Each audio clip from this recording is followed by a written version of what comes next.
UP के कई जिलों में आज भी मिले हैं कोरोना केस। मुरादाबाद में एक साथ 21 रिपोर्ट पॉजिटिव पाई गई। 18 अप्रैल को भेजे गए थे 80 सैंपल्स। 21 में से 13 साल का नाबालिग और 3 साल का मासूम भी शामिल है। अब 21 लोगों में कोरोना होने से स्वास्थ्य महकमे में इस वक्त हड़कंप मचा है। गाजियाबाद में भी एक महिला की रिपोर्ट पॉजिटिव आई है। दिल्ली के मैक्स हॉस्पिटल में महिला को कराया गया भर्ती। हापुड़ में भी एक युवक की रिपोर्ट पॉजिटिव आई है। फिरोजाबाद की बात करें, यहाँ पर भी 6 लोगों में कोरोना पॉजिटिव रिपोर्ट्स की बात पुष्टि हो चुकी है।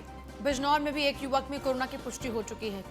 तो 21 लोगों में कोरोना कंफर्म हो चुका है, यानी 21 और केसेस बढ़ गए हैं। गाजियाबाद में एक महिला पॉजिटिव है जिसको दिल्ली के मैक्स में भर्ती कराया गया है। हापुड़ में एक युवक की रिपोर्ट पॉजिटिव आई है। फिरोजाबाद में भी 6 लोगों में कोरोना की पुष्टि हो चुकी है। बिजनौर में भी एक युवक कोरोना पॉजिटिव पाया गया है। यूपी के कई जिलों में आज भी कोरोना पॉजिटिव केसेस पाए गए हैं। 53 जिले इस वक्त उत्तर प्रदेश के कोरोना संक्रमण से जूझ रहे हैं। 18 अप्रैल को भेजे गए थे 80 सैंपल्स। 21 में 13 साल का नाबालिग है और एक 3 साल का मासूम भी है।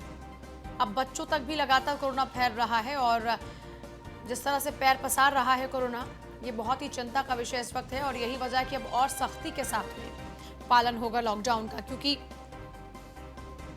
अचानक से धीरे धीरे जो ये आंकड़ा बढ़ता है वो सरकारों के माथे पर शिकन लेकर आ रहा है, क्योंकि लॉकडाउन के पार्ट 2 में प्रवेश कर चुके हैं। अगर अब भी कंट्रोल नहीं हो रही है सिचुएशन, तो जाहिर सी बात है एक बड़ा चैलेंज फिर से सामने होगा, और वो भी कई लिहाज से। आर्थिक तौर पर एक बहुत बड़ी चुनौती सरकारों के सामने खड़ी हो जाएगी। ऐसे में लोगों से बार बार ये अपील की जा रही है कि आप लोग लॉकडाउन का सही तरीके से पालन करें। और क्योंकि देखिए, खास बात यह है कि लॉकडाउन का पालन करना इस वक्त बहुत ज्यादा जरूरी है।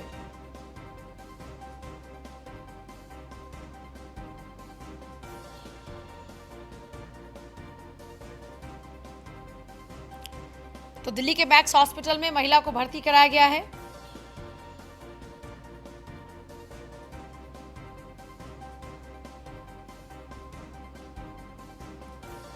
फिरोजाबाद में भी 6 लोगों में कोरोना की पुष्टि हो चुकी है।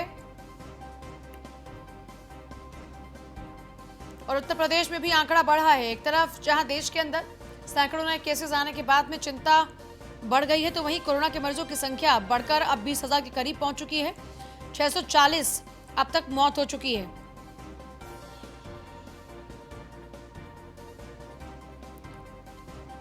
बिजनौर से फैजल खान हमारे साथ हमारे संवाददाता हैं। फैजल, क्या हालात हैं बिजनौर के?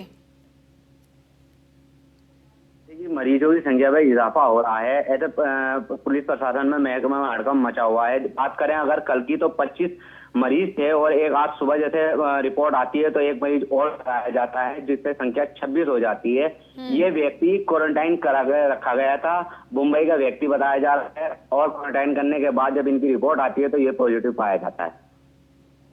अभी इसका बैकग्राउंड क्या है, कुछ पता लग पा रहा है? और क्या इसमें सिम्टम्स थे कोरोना के, कैसे पता लगा, इस बारे में कोई जानकारी? क्योंकि दिल्ली में, महाराष्ट्र में कई ऐसे केसेस सामने आए हैं जहां पर ये कहा जा रहा है कि ऑलमोस्ट महाराष्ट्र में तो 70% ऐसे केसेस थे जिनमें सिम्टम्स ही नहीं थे। जी देखिए, मैं बिल्कुल आपको बता दूं, जैसे कि अगर कुछ लोग बाहर के यहाँ काम कर रहे हैं, ऐसे ही यहाँ के बाहर काम कर रहे हैं। इसी तरीके से ये मुंबई का व्यक्ति था, यहाँ कुछ काम कर रहा होगा और इसे प्रशासन ने क्वारंटाइन कर दिया था। जैसे कि जांच के तरह वापसी बाहर भेजा जाएगा जब इसको क्वारंटाइन कर दिया जाएगा। अब इस क्वारंटाइन के इसके 10-11 दिन हुए थे। जैसे इसकी रिपोर्ट आती है पॉजिटिव, तो पुलिस प्रशासन महकमे में हड़कंप मचता है। और अब पुलिस प्रशासन ये देख रही है कि जितने लोग इसके कांटेक्ट में थे उन्हें क्वारंटाइन किया जाए और जांच करी जाए किस किस लोगों से ये मिला था। ये भी अपने आप में बड़ा सवाल है। मतलब इनकी ये हिस्ट्री है कि ये मुंबई से आए थे, और क्योंकि मुंबई में बहुत ज्यादा संक्रमण है, इसलिए हो सकता है कि ये संक्रमण वहीं से ही यहाँ तक ट्रांसफर हुआ हो। बहुत ही शुक्रिया आपका फैजल। फिरोजाबाद से हमारे संवाददाता जुड़ गए हमारे साथ, सौरभ, फिरोजाबाद के क्या कुछ हालात हैं? वहां पर अभी कोई नया पॉजिटिव केस, और क्या कुछ हालात, क्या कुछ तस्वीरें, क्या तैयारियां? बिल्कुल पूजा, कल शाम को जो रिपोर्ट्स आई हैं उसमें 58 लोगों की रिपोर्ट जो आई थी उसमें 6 पॉजिटिव पाए गए हैं जी। और अब यहाँ टोटल जो संख्या पहुंच गई है वो 64 पहुंच गई है, जिसमें 2 लोग जो हैं अलीगढ़ और एक कन्नौज में हैं। फिरोजाबाद का युवक जो पाया गया है वो यहाँ लिस्ट में शामिल है। तो इस तरह 64 लोग हैं, उसमें 3 लोग ठीक हो चुके हैं, 1 की मौत हो चुकी है। तो लगातार ये आंकड़ा बढ़ रहा है, प्रतिदिन जो भी जांचें होके आ रही हैं उसमें कहीं ना कहीं कुछ लोग पॉजिटिव मिल रहे हैं। तो निश्चित रूप से यहाँ का आंकड़ा बढ़ रहा है। हालांकि जिला प्रशासन, स्वास्थ्य महकमा पूरी तरीके से लगा हुआ है, लोगों को ट्रेस कर रहा है, संपर्क आने वालों को जो है लाया जा रहा है स्वास्थ्य विभाग में। लेकिन उसके बावजूद यहाँ मैं आपको बता दूं, महापौर का एक कर्मी जो है निवास पे जो कैंप कार्यालय पे कार्य करता था वो पॉजिटिव पाया गया है, जिसके बाद महापौर नूतन राठौर का भी जांच सैंपल हुआ है। कल आधा दर्जन पार्षदों ने भी जाके जांच सैंपल कराया है। तो बड़ी बात है कि जब कलेक्ट्रेट के एक बाबू पॉजिटिव निकलते हैं, महापौर का कर्मी पॉजिटिव निकलता है और तमाम ऐसे लोग पॉजिटिव निकल रहे हैं जिससे हड़कंप की स्थिति फिरोजाबाद जनपद में बनी हुई है, तो लगातार लोग डरे हुए हैं। दूसरी तरफ जिला प्रशासन और स्वास्थ्य महकमा भी लगा हुआ है इस स्थिति को नियंत्रण करने में। पूजा, मोहित भी हापुड़ से हैं। मैं मोहित आपके पास आ रही हूँ, लेकिन जरा पहले फिरोजाबाद की पूरी तस्वीर जान लेते हैं। अच्छा सौरभ, एक और जानकारी जो मैं चाहूंगी आपसे, जो ये 64 केसेस आप बता रहे हैं, आपकी स्टडी क्या कहती है? 64 केसेस किससे संबंधित हैं? क्या है इनका बैकग्राउंड? ये यहाँ के लोकलाइट्स हैं या बाहरी लोग हैं, या फिर उत्तर प्रदेश में जिस तरीके से बल्कि पूरे देश में जमातियों ने पूरा खेल खराब कर दिया देश का, या ये सिचुएशन उससे संबंधित है? क्या है एग्जैक्टली फिरोजाबाद में? देखिए पूजा, मैं आपको बताऊं, यहाँ भी स्थितियां बिल्कुल वैसे ही हैं। सबसे पहले शुरुआत में जो 7 जमाती यहाँ पकड़े गए थे उसमें से 4 पॉजिटिव निकले, और 4 पॉजिटिव निकलने के बाद फिर 2 जमाती पॉजिटिव निकले। तो शुरुआत में 6 जमाती इस तरीके से पॉजिटिव निकले, और लगातार उनके संपर्क में आने वाले लोग जब पॉजिटिव निकलते गए तो उस एरिया को हॉटस्पॉट घोषित कर दिया गया था। पूरे एरिया को वहाँ 3 हॉटस्पॉट घोषित किए गए थे, जो 3 मस्जिदों से लोग, ये जमाती लोग पकड़े गए थे। और उसके बाद लगातार इनके संपर्क वालों का आंकड़ा बढ़ रहा है। वहीं एक पारस अस्पताल जो आगरा में है, उसकी भी एक बड़ी देन है। पारस अस्पताल के संपर्क में आए हुए डॉक्टर के संपर्क में आए हुए लोग, मरीजों के संपर्क में आए हुए लोग लगातार यहाँ पॉजिटिव निकल रहे हैं। यहाँ प्रतापपुरा एक टूंडला का गांव है, उसके संपर्क में आए हुए लोग भी पॉजिटिव निकले हैं। लगभग 7-8 लोग वहां पॉजिटिव निकले। और कल भी जो जांच रिपोर्ट आई है, इनमें टूंडला के पारस अस्पताल में से जो है संक्रमित हुआ जो व्यक्ति था, उसके माता पिता की कल पॉजिटिव रिपोर्ट आई है। तो यहाँ लगातार जो मामला है, मैं आपको बता दूं, वो कहीं ना कहीं जमातियों से जुड़ा भी जो है आंकड़ा लगातार बढ़ ही रहा है। तो इस तरह देखा जाए तो पारस अस्पताल और जमातियों का यहाँ जो संक्रमण फैला है, वो ये दोनों इसके लिए जिम्मेदार है। पूजा, चलिए, बहुत शुक्रिया आपका फिलहाल तमाम जानकारी के लिए। मोहित लगातार बने हैं हापुड़ से। मोहित, हापुड़ में क्या कुछ चल रहा है फिलहाल? पूजा, आपको बता दें, यहाँ पर जो सबसे पहला युवक थाईलैंड का मिला था, जो जमाती थे, थाईलैंड के 9 युवक मिले थे, और उसमें 9 युवकों में एक जमाती की यहाँ पर कोरोना की पुष्टि हुई थी।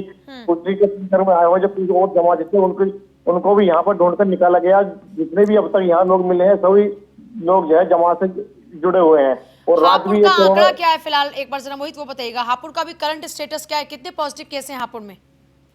अब देखिए, आपको बता दें, रात हापुड़ में एक युवक की कोरोना पॉजिटिव रिपोर्ट आई है, और जो यहाँ पर टोटल संख्या 18 हो गई है। और जो यहाँ जो पॉजिटिव की संख्या, जो प्रमुख लोग हैं, वो संख्या यहाँ पर लगातार बढ़ती जा रही है।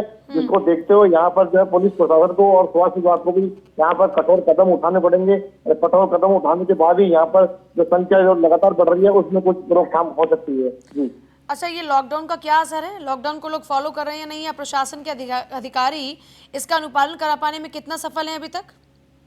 देखिए, आपको बता दें, लॉकडाउन की बात करी जाए तो यहाँ पर लॉकडाउन का असर, कुछ बेअसर यहाँ पर देखने को मिल रहा है। क्योंकि दो दिन पहले भी यहाँ पर एक गांव में करीब दर्जनों लोगों ने यहाँ पथराव किया था। उसी कुछ घंटों बाद भी यहाँ पर दूसरी जगह यहाँ पथराव हुआ, और देखने को अक्सर मिला कि लॉकडाउन यहाँ पूरी तरह अभी सफल नहीं हो पा रहा। कहीं ना कहीं अधिकारियों की यहाँ पर लापरवाही साफ तौर पर देखने को मिल रही है। कितने हॉटस्पॉट्स हो गए हैं यहाँ पर अभी तक? जी, आपको बताएं, यहाँ पर अभी 8 हॉटस्पॉट क्षेत्र बनाए गए हैं, लेकिन जो हॉटस्पॉट क्षेत्र है उनमें भी लॉकडाउन का असर पूरी तरह से यहाँ दिखाई नहीं पड़ रहा है। और इसको देखते हुए यहाँ पुलिस प्रशासन को और कठोर कदम उठाने की यहाँ पर आवश्यकता है। मोहित, आपकी बात हुई क्या वहां पर अधिकारियों से? उनका क्या कुछ कहना है इस पूरे विषय को लेकर? क्योंकि जिस तरह प्रशासन की ओर से सख्ती बरती जानी चाहिए शासन आदेशों के मुताबिक, अगर नहीं हो रहा तो ऐसे अधिकारियों पर गाज भी लगातार गिर रही है। तो ये हापुड़ की सूचना नहीं पहुंच पा रही है क्या शासन तक अभी? देखिए, आपको बता दें, लगातार हमारी तरफ से कवरेज भी की जाती है और सूचना भी फिलहाल होती है, लेकिन जो हापुड़ के अधिकारी हैं, वो हापुड़ के अधिकारी मीडिया से दूरी बनाए हुए हैं। कहीं ना कहीं अब या तो अपनी कमी को छुपाने के लिए मीडिया से लोग दूर बनाए हैं, क्योंकि मीडिया का कोई भी बंदे ने फोन करता है तो फोन उठाने में भी काफी दिक्कत यहाँ सामने आती है अधिकारियों के सामने कि फोन उठाकर संपर्क नहीं करना चाहते हैं और जो जानकारी यहाँ पर लेने की कोशिश की जाती है तो वो जानकारी भी पूरी तरह से अच्छा नहीं मिल पा मोहित, रही है। यानी जो 18 केसेस आप हापुड़ के बता रहे हैं, इसमें इनकी ट्रैवल हिस्ट्री नहीं बल्कि ये लोग कम्युनिटी ट्रांसमिशन के कारण संक्रमित हुए हैं। जी बिल्कुल, ये साफ तौर पर देखा जा सकता है कहीं ना कहीं यहाँ पर लापरवाही तो है। और कल भी जो है यहाँ पर जो पुलिस के टेस्ट हुए थे उस समय भी 2 संदिग्ध जो पुलिस के हैं उन्हें भी कोरोना की पुष्टि संदिग्ध में रखी गई है और उन लोगों को फिलहाल अस्पताल में क्वारंटाइन किया गया है और उनकी रिपोर्ट मेरठ के लिए भेज दी गई है। रिपोर्ट आने के बाद ही साफ तौर पर स्पष्ट हो पाएगी। जी चलिए, बहुत ही शुक्रिया आपका फिलहाल तमाम जानकारी के लिए।